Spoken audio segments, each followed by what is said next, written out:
Hey everyone, number 59 in my list of 100 greatest songs of all time is Help Me by Joni Mitchell. Um, what's fascinating about this song is when you think of Joni Mitchell, you usually think of acoustic guitar and her voice in particular. Or maybe she's on the piano, but it's stripped back and it's, singer-songwritery stuff.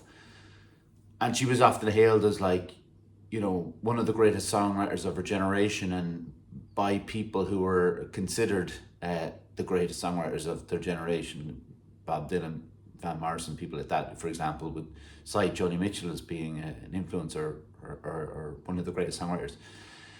And she is, and her she's also one of the great guitar players, and it's not because of solos and anything like that, but it's the way she plays the guitar differently than most people. She plays with different tunings and really strange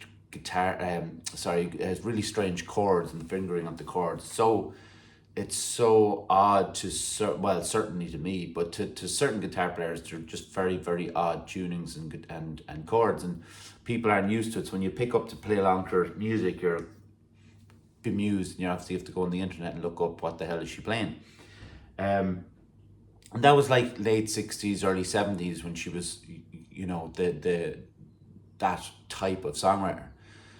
But then Court and Sparks, which is the album that this song is on, Help Me is on, is I was very lucky to get a copy of this on vinyl at a record fair, secondhand, and I'd been kind of told about it or heard about it as it's one of her greatest albums. But what I hadn't been told about it is it's kind of a band situation. So she has players on it, and on this song she has recording with her is the Tom Scott's LA Express, which was a jazz band. So that's what's backing her on this song, and it's an extremely jazzy song, right? So she allows people to kind of go off on there's like woodwind. There's a guy called Tom Scott who played woodwinds and reeds on this song, and he's allowed to go off and kind of do his little solo pieces. And like jazz, there's a freedom to it, but there's also a real freedom to what she's doing with her vocals. It starts with kind of a chugging along guitar, and then the whole band kicks in. And she starts with this, this isn't a melody that you can just hum, because she goes all over the place. Her voice, she has one of the most incredible voices anyway. But she starts off with just like, so it's like, so it's, help me, I think I'm falling in love again. I can't do it justice, but that, when she starts with help, and the line is help me, I think of fallen. I love when a singer matches what they're saying. So that drop to the fallen, or when someone talks about going higher and their voice goes higher. I really love that kind of physical way of telling the story. When she goes from that though, it goes off, like her voice goes all over the place. And there's one thing which is brilliant, and this isn't the case, but I imagine it just for my own weirdness. She sings on the beat of the drums sometimes. So it's like, help me think of falling in love again. She'll sing bam bam bam bam to the beat, a very big band kind of sound. And I always think of like, this Joni Mitchell's first time singing with a band. So when she is drawn into the certain hits and notes that she sings on that drum beat. And I love the way she does it. And it is, as soon as your ear tunes into it, it's quite peculiar. It's not something that's it's been done before, obviously. But it's very deliberate in this case. Like, it's so deliberate in what she's doing that it's either a complete fluke, or it's she means it totally, or it's a planned thing, because it's so on the money.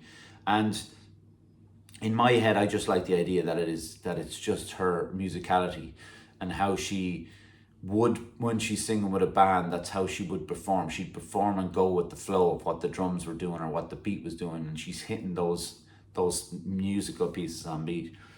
And it's not a particularly long song. It's only like 3 minutes, a little over 3 minutes. But the amount of stuff that they jam into the 3 minutes with through obviously Joni Mitchell's vocals, but also the musicianship and the freedom of the players and what she allows, because Joni Mitchell is very much in charge when she's in there, when she in her own music, she's very much in charge. And this is obviously her. She's given the go ahead to Tom Scott to go, this is a part here where you're going to go on and play a solo here on the woodwind or whatever, and the it goes in, it goes into this bridge, and I won't sing it or hum it or anything like that, because I'm me trying to sing or hum Joni Mitchell is a disgrace to music. But it goes really kind of like, it's jazzy anyway, but it goes really jazzy, and I'm not a fan of jazz. And should I be turned off by the song? Maybe, but my love for Joni Mitchell kind of cancels that out and allows that music in the background to kind of play on. And I did have, there was always going to be a Joni Mitchell song in here. And I don't mean to sound like I'm always like, I was sitting down when I'm writing the top 100 and like, well, I have to have a Joni Mitchell song, so I'll pick this or whatever. It wasn't exactly the way it was done. But I'm a huge fan of River by Joni Mitchell. I think it's one of the most beautiful songs ever written. But the reason I put Help Me in above it, I think it's an incredible song. I think they're both incredible songs.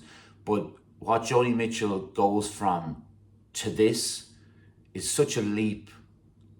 You know, I had only known Big Yellow Taxi and River and California and Woodstock, those kind of songs. And then when I got Court and Sparks, I was just immediately blown away by what she was doing with it. So that leap, sometimes it just takes that leap in musicianship or authorship of a song for me to kind of go, Jesus, that's someone being outside of the box, I suppose.